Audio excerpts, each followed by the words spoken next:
আজ শরতের আলোকে আকাশ ভরা রং,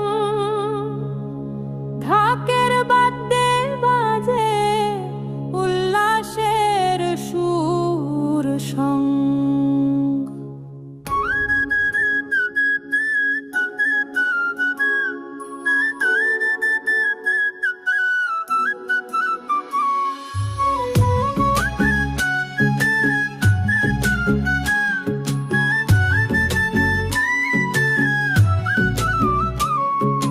শঙ্খধ্বনি উঠুক, কাঁসার ঘণ্টা বাজুক, মায়ের আগমনে মন খানি ভরে যাক সুখ। আলপনার রঙেরা প্রতিটি পথঘাট, শিউলির সুবাসে ভরে উঠুক রাত। মাটির গন্ধে গড়ে ওঠে